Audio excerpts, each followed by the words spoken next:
Kindness. Why kindness? Because it makes a difference. For connection. Kindness can change lives. It's contagious. The science says you'll be glad you did. Kindness is the key to a healthier, happier world. Why kindness?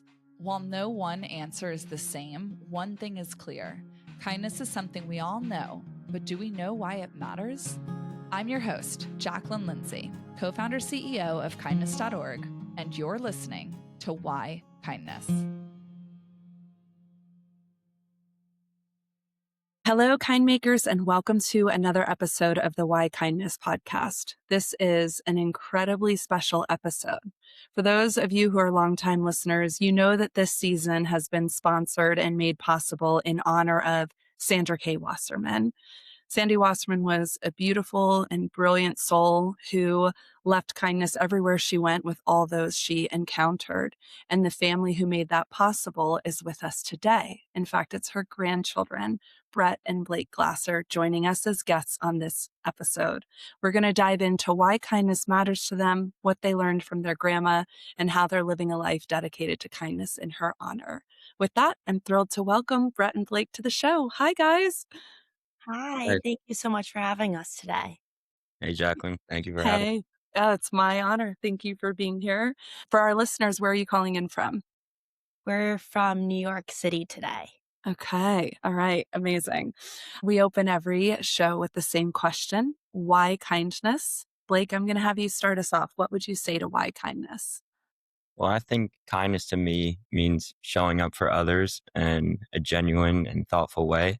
And even if it's not required or not expected, it's all about recognizing those small little actions, like holding the door for someone, just saying thank you, or just offering any type of support. It always leads to a strong impact.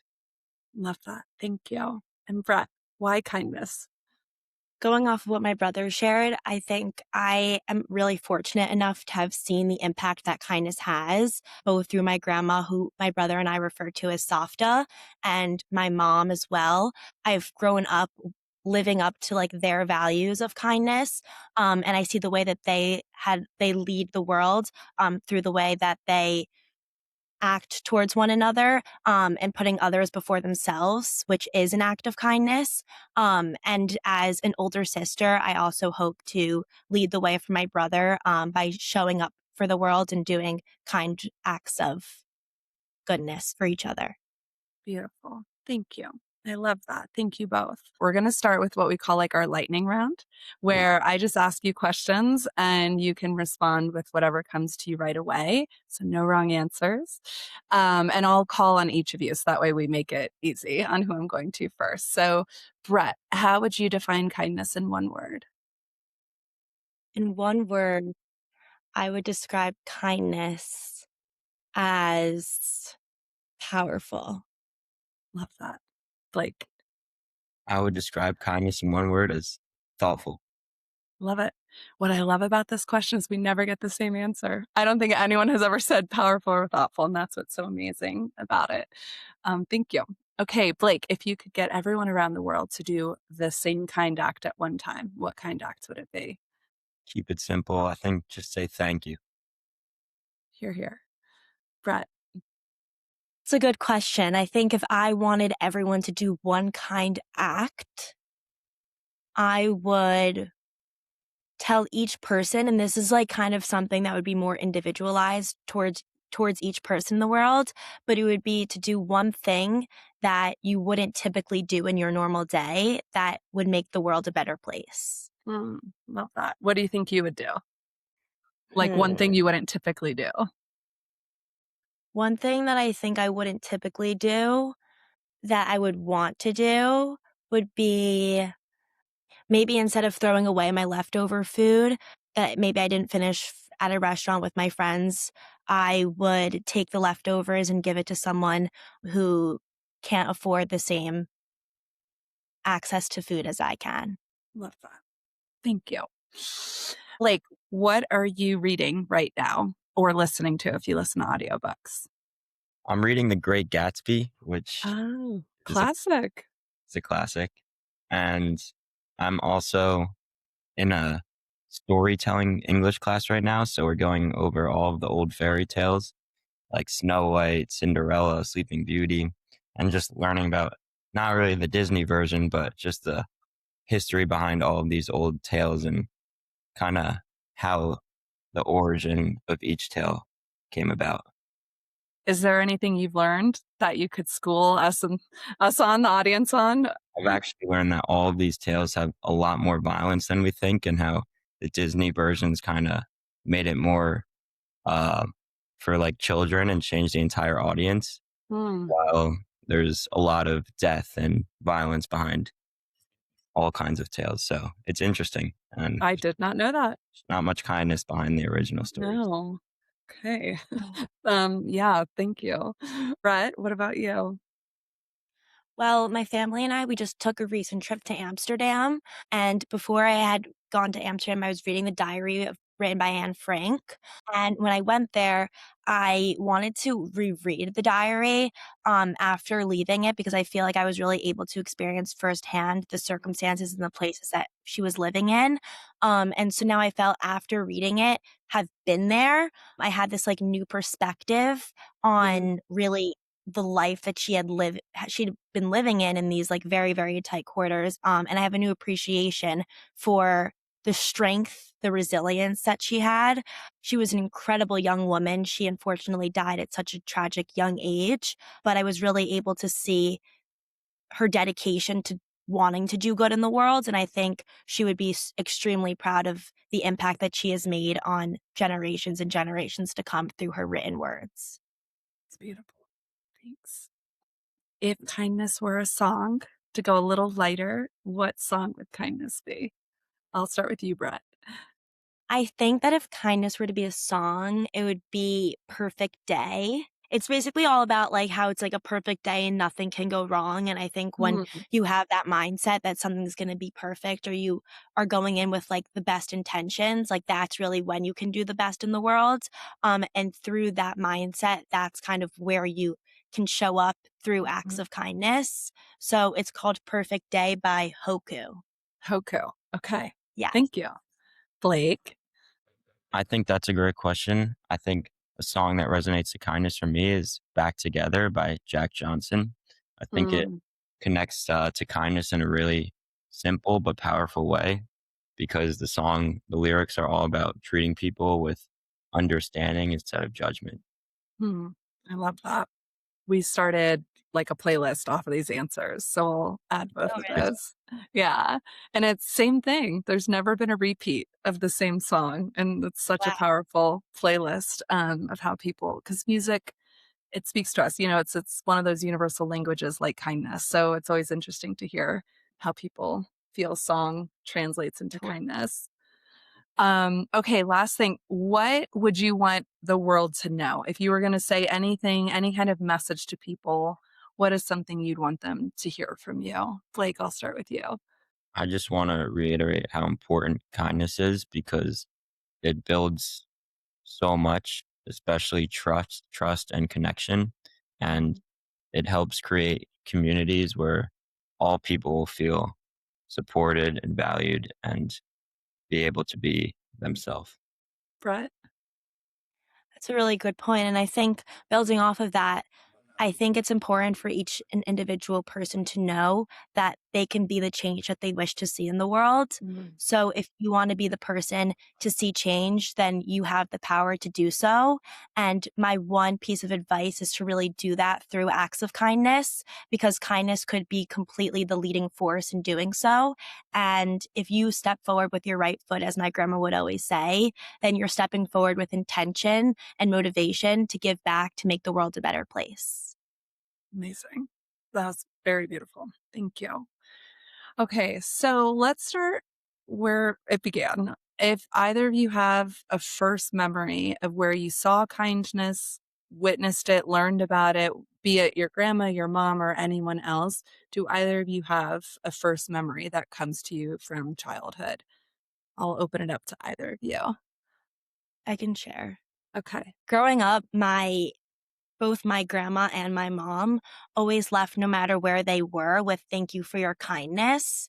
And instead of just saying thank you, I see the difference firsthand what adding for your kindness means, because time and time again, if you're going to a coffee shop, if you're getting coffee, if you're getting a bagel, if you're getting a pastry and you just say thank you, that does leave an impact on the person. But if you just add for your kindness, you can see the impact that it makes on the person, because you're thanking them for an act, or thanking them for something that they did, where thank you is a very generic thing to say, which is extremely appreciated.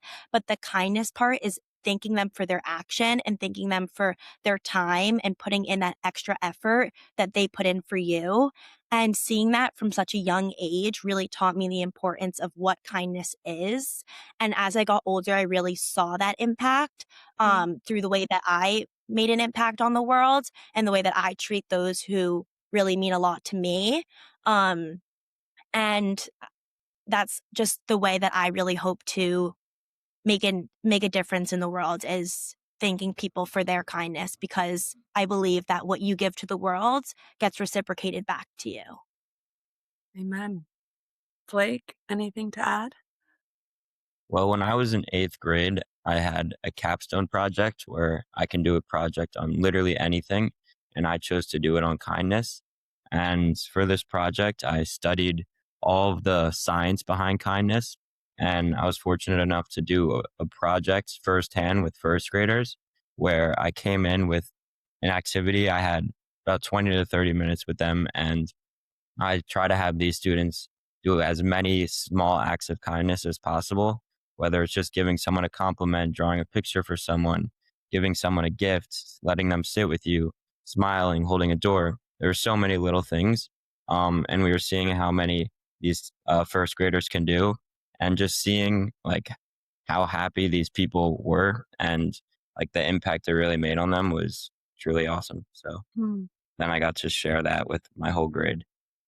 Anything that emerged when sharing it with your grade? Like, did anything that the other students might have taken away or learned through that initiative? Well, I think it showed them that kindness is a choice that we can continue to make over and over again, and there's no reason to not be kind, and it's free, and you can really do it whenever you want, and just showing the impact it makes on the people around you. So, what I would love to hear from you both on being students, and wherever you're comfortable, or whatever you're comfortable sharing around this, what grade you're in, age, and anything that you saw or have seen in a school setting, where I know so often what we hear from our parents and our educators and so many of the people we work with around the world is the lack of kindness in those settings sometimes, and how kids navigate that. And I think it's so important that we hear directly from people who are either exposed to that or have seen it or been around it, or even, gone through it themselves. So whatever you're comfortable sharing, would love to hear from either of you on any experiences you might have had seeing unkindness or knowing how it takes place or shows up in school settings. I go to high school, and I have really been inspired by treat people how you want to be treated. I think it's so important to be around the people that you feel connected to and you enjoy being around, people that make you happy. And I think there are a lot of competitiveness aspects to high school, especially now as a junior going into this college process, trying to get into an elite school. And there's just a lot of competitiveness between my classmates and I. So I think just trying to show that I want to respect you, I think it shows them that they should also respect me. And I just think that we all have a purpose to educate each other and inspire each other to choose kindness. I've put myself around a lot of my closest friends and people I trust. So there's nothing crazy where no one's going out of their way to be mean to me. But I think that's because I put myself in certain situations rather than not. I love that. Like, surround yourself with who you want to be like, or who, the people that you are values aligned, or you share the same characteristics around how you show up as friends. I think that is so important. Bret, anything for you? Yeah. So I'm a current freshman at the University of Michigan, and I'm very fortunate to have such an amazing group of friends. And my transition from a small private high school to the one that Blake is actually there attending right now, I came from a really small community with a really tight knit grade who I really knew everyone's name. I knew all my professors. I had really close relationships with each one of those who really made up the grade. And I put myself in an environment that I wasn't used to. When I went to Michigan, there's thousands of people who are current freshmen, right? I don't know everyone's name. I don't know all the professors who teach at Michigan. But what I have found really helpful is trying to make a big school seem small. And when you do that and you find a small community and you treat others with kindness, then you really feel like you're part of a group of people who want to be with you and want to respect you and want to be kind to you. And when you're surrounded by people like that, you really feel comfortable and you feel like you can grow into the best version of yourself, which I've already experienced as something that's so important and essential about being a college student. I've seen so much growth in myself from starting in the fall to where I am now. And I'm grateful for the people that I've allowed myself to expand from, grow from, and learn from. I've connected with amazing professors. I've joined a sorority, which has been incredible because I've been able to gain insight from older students while also gaining connections of those who I'm also sharing a pledge class with. So through all of these different connections that I've made through such a transformative time in my life, I think the key point that I want to make come across is really like treating others with kindness and being there for one another, because I've seen through both of my parents and my grandparents the lifelong connections that college friends have and the impact that those connections continue to have throughout your life. And because this is such an essential time in my life and growing up as an individual, I'm really, really expressing the importance of finding those connections and treating others with kindness, because it really makes the biggest difference in the world.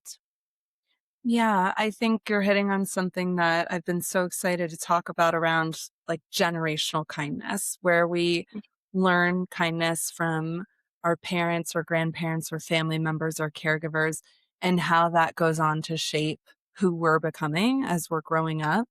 And I think there's something where not everyone has that, right? Like what a gift it is to be in a family like yours and to have seen it firsthand so consistently modeled, both through Softa and your parents who just live and breathe that generosity and spirit of kindness. And I also think it's hard when someone's not accustomed to that, right? Or their upbringing didn't allow that to be their norm or their expected way that they were shown to live. What kind of encouragement would you give to someone, whether they're a student or an adult, who might be struggling with how to do it or what to do if they're feeling lonely or they haven't found a way to have that really solid group of friends that are like-minded? What kind of encouragement would you give if you had like a student at school that you saw that was really lonely? What would you say to help them on their own kindness journey? Blake? Well, I would just give them motivation and really just tell them to stay in there, keep your head up, don't give up. And I think being open to what you have in front of you and just trying to find little moments that can make you happy and get through the day, because every day is a new day and you should Mm, just try and, I don't know, just win each day. yeah, I like that. Brett, do you have anything? I was going to say something very similar to my brother shared. I think focusing on the little joys in life is really what can bring you forward. I mean, everyone has their ups and everyone has their downs, but I think that's really what makes each person unique and special. I think that time is also something that I've come to learn is really important. Once you give yourself those moments just to take a step back from a situation, and like my brother shared, you wake up and each day is a new day to start something new, then you're really able to step forward with the best intentions.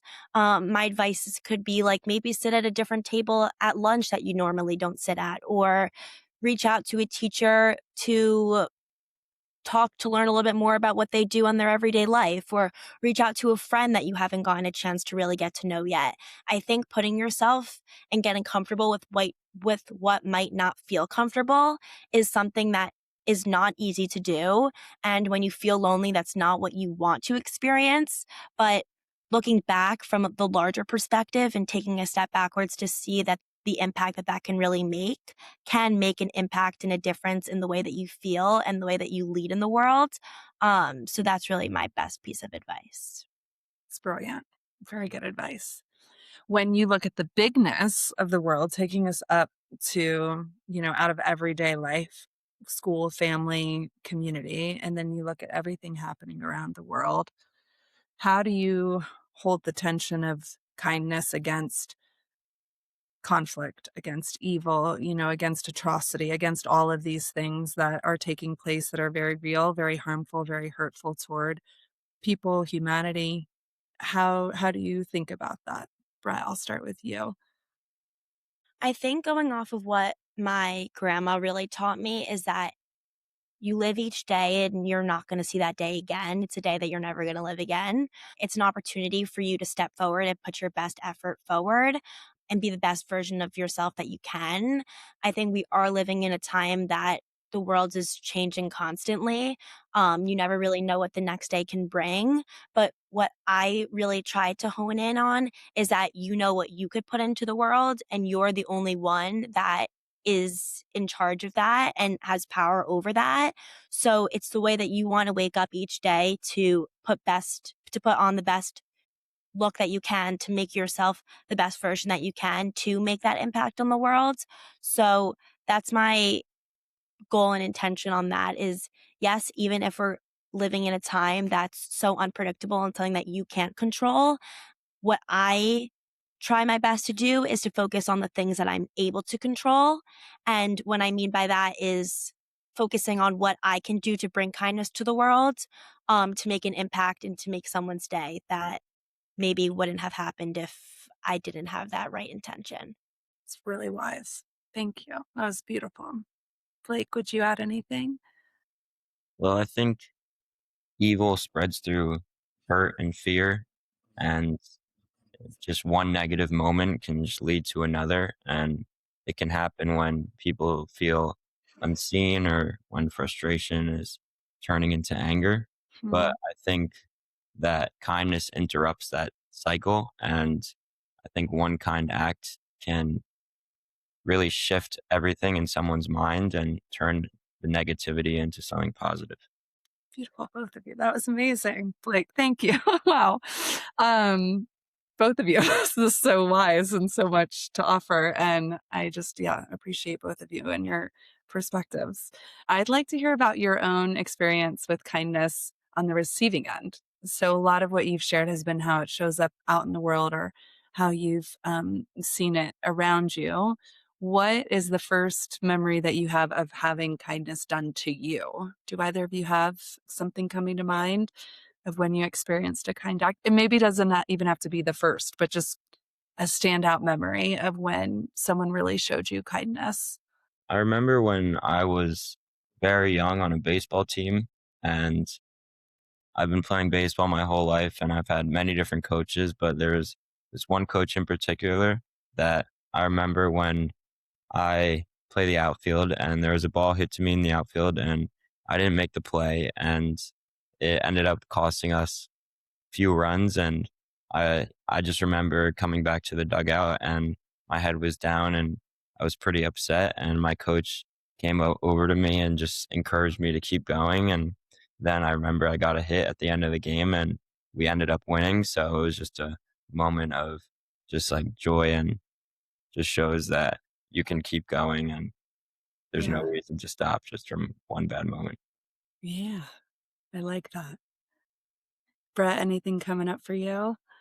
When I think about a kind act that was given towards me, there were so many that really do come to mind from so many different people.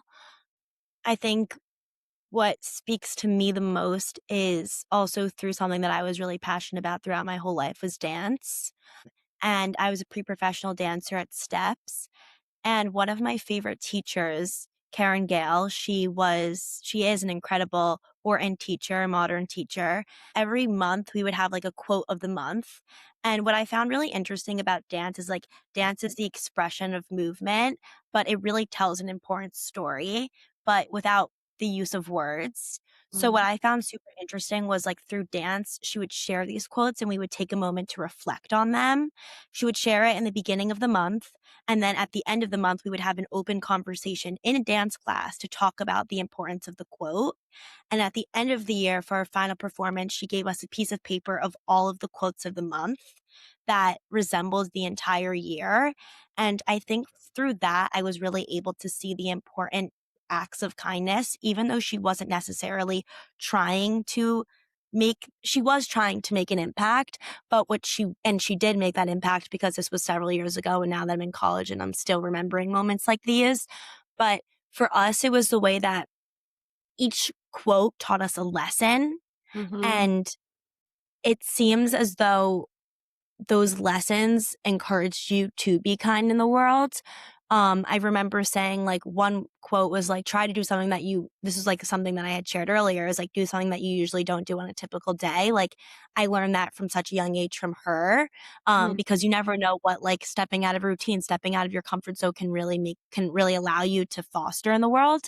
So giving back, sticking on our theme of teachers, kindness, giving back to the world. This was like one specific example that I remember receiving kindness. Yeah, I love that. I think it's such a reminder that we don't actually know the real impact of an act, either that is given that we do for someone else, and then when we receive it, like the person who gave it and what will happen. Like I think of how many people might be out there telling a story of your softa saying, someone thanked me for my kindness today, right? Like we never will know that full cycle or like long ripple effect of what happens. But now today we're getting to remember these important moments of a baseball coach and a dance teacher who showed up and showed you kindness in this really tangible way that has stayed with you. And I think that's the real power of it. Like even the most minor things, the way they can stay with us and then continue to feed how we're showing up. So I love both those illustrations. Thank you. Thank you. So with the acts and going back to what you said earlier, Blake, about like the science of kindness, I think you both know that's a lot of how we have thought about the work of kindness.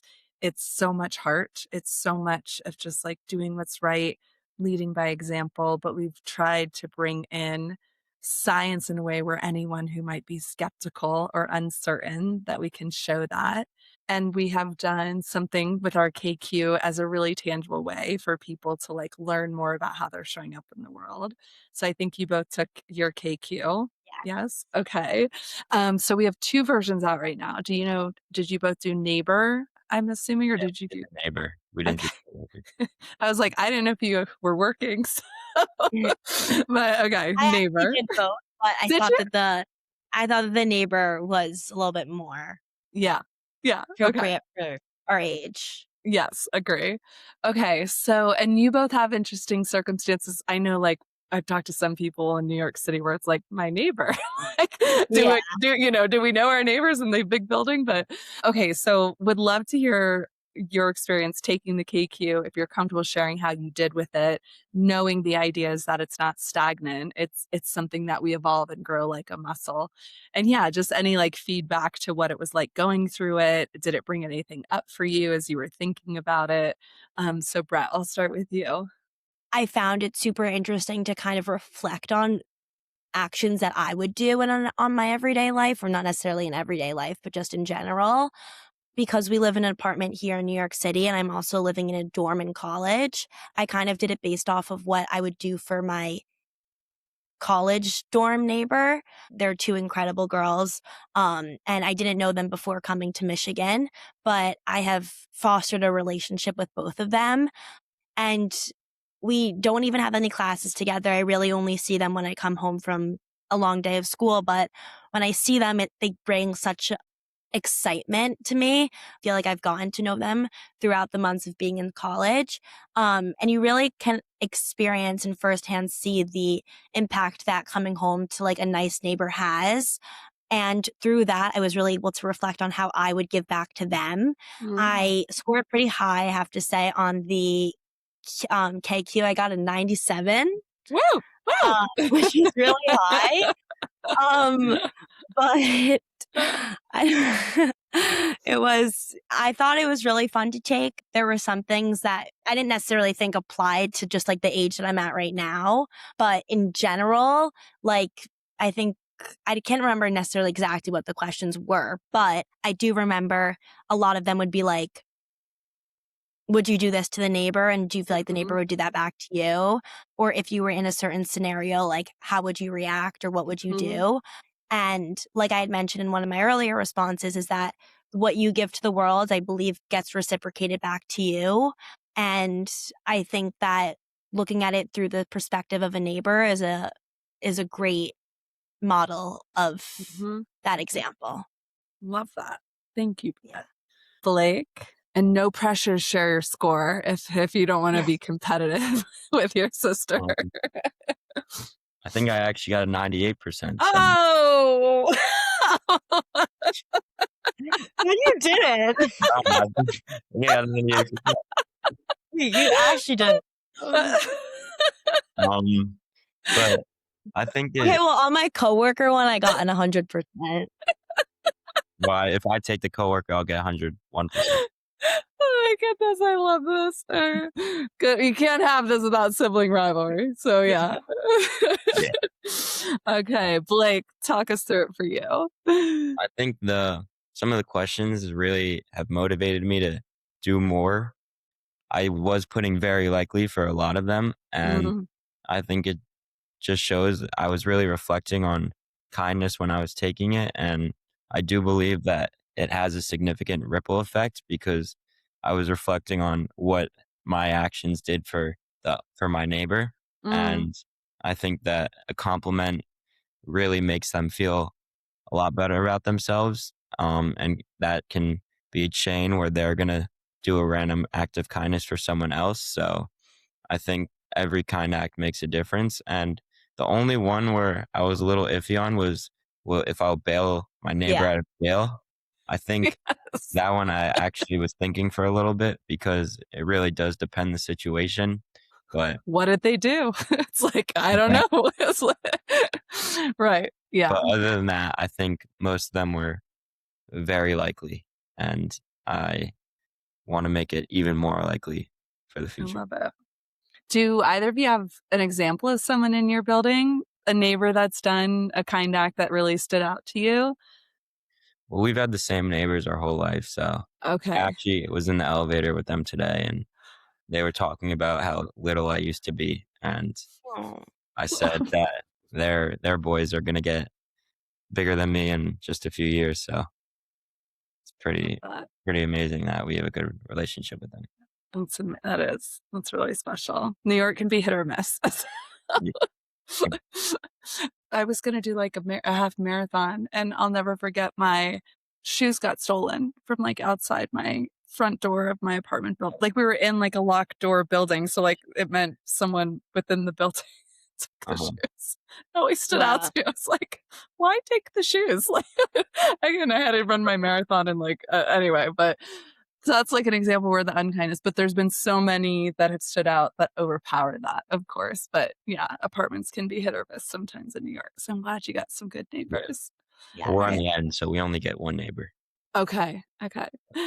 Our whole apartment hall neighbors are very respectful. Yes.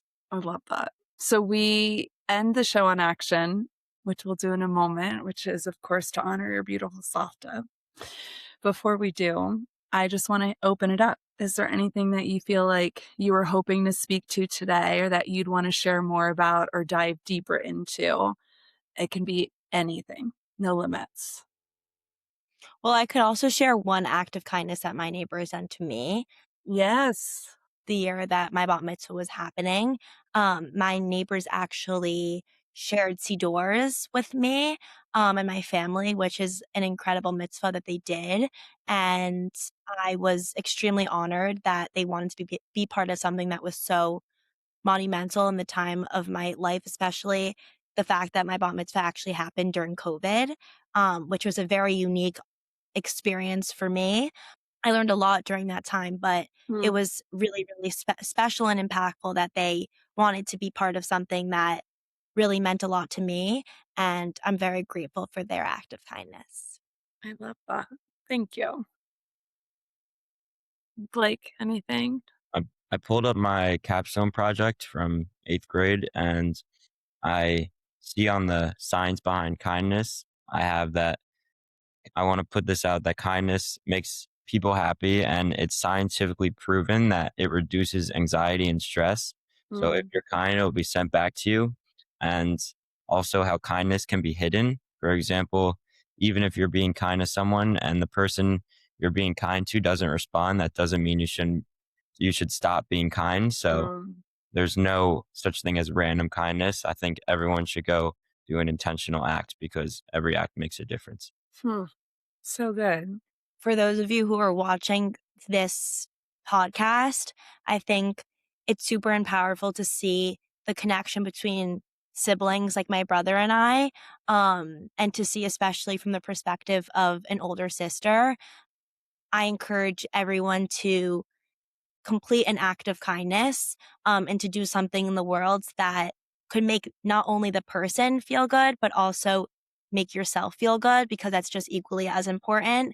When you continue to do acts of kindness, you begin to see that impact from your own perspective, which, as my brother had shared through the research that he did with his capstone project, you can see that the impact firsthand that it's making on yourself as well as on others, through the work that kindness.org does, the work that we have seen my mom and my grandma do and my dad do and my grandparents and friends. It's really, really impactful.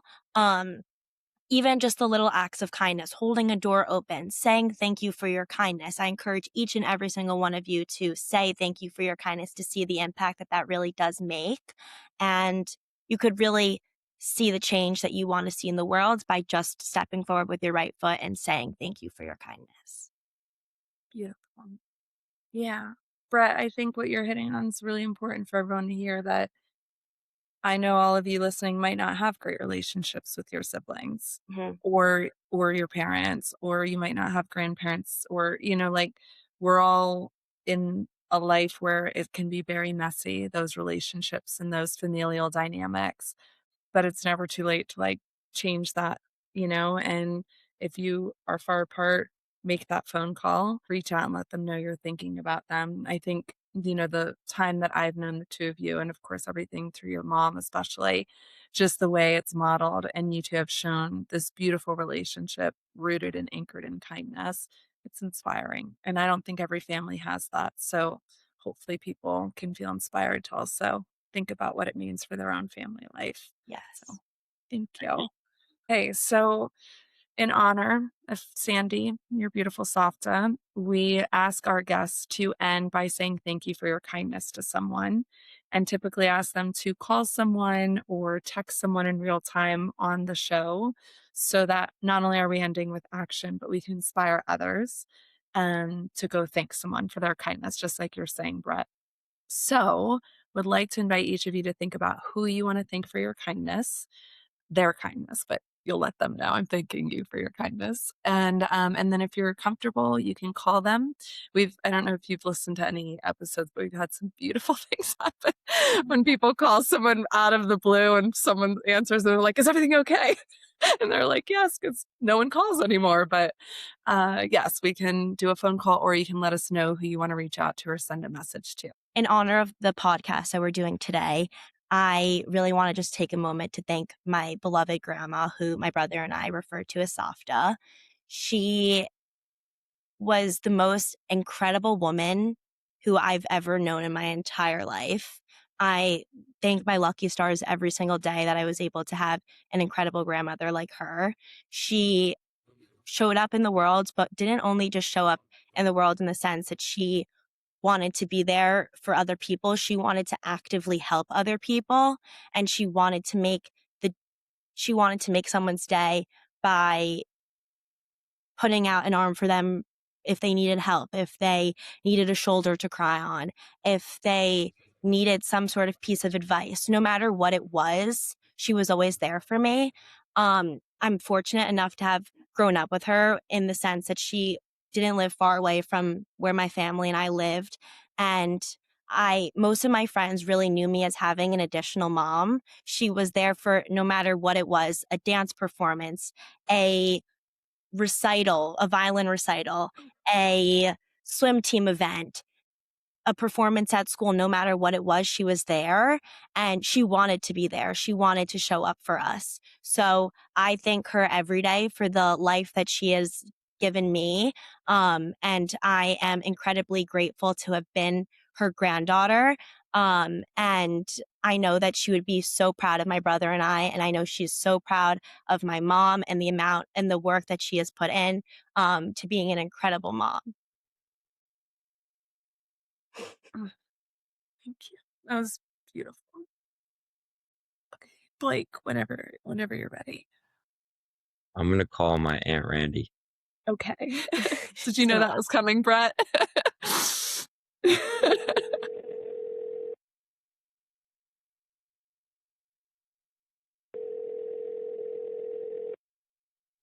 Hopefully she answers. How are you? Hi, Aunt Randy. I'm just calling to say thank you for your kindness, and I really appreciate everything you do for me.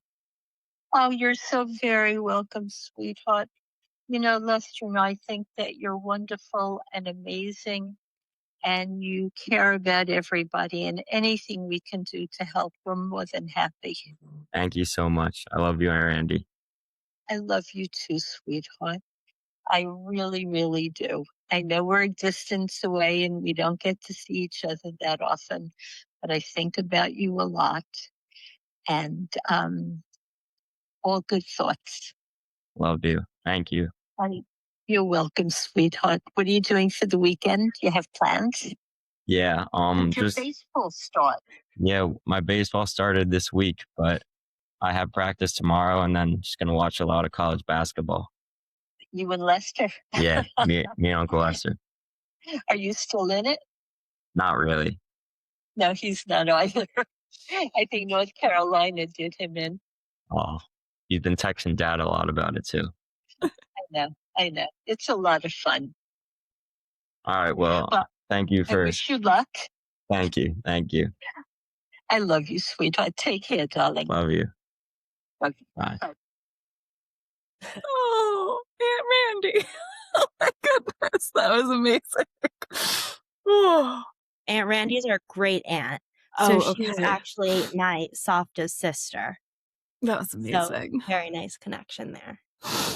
Oh, okay. I just wanted to thank you for coordinating such an incredible opportunity for us to honor our grandma. I know she'd be so proud of the work that kindness.org does and the impact that it's really making in the world, because she really taught us the importance of being kind to one another. And I know that she is smiling from above. I wore purple because it's her favorite color. And I know that she would be so, so proud and happy to see my brother and I doing this together in honor of the incredible impact that she has made and the legacy that she continues to carry forward. So thank you. Thank you. Thank you and your family. Thank her. I never got to meet her. I think you know. But beautiful legacy that she's left, and you two are an inspiration. Thank you. Thank you. Very happy that we got to be on the podcast, and really love what you're doing. Thank you. Why Kindness is made possible by the Wasserman Glasser family in loving memory of kindmaker Sandra K. Wasserman. More information on our guest and topics from this episode are available in the show notes. We hope you enjoyed this conversation and would love to hear what you think. Please leave a review wherever you listen and join us on social media and at kindness.org to learn more about how you can be a kind maker. We will continue exploring this question, why kindness, throughout the season. So stay tuned, friend, and thank you for your kindness.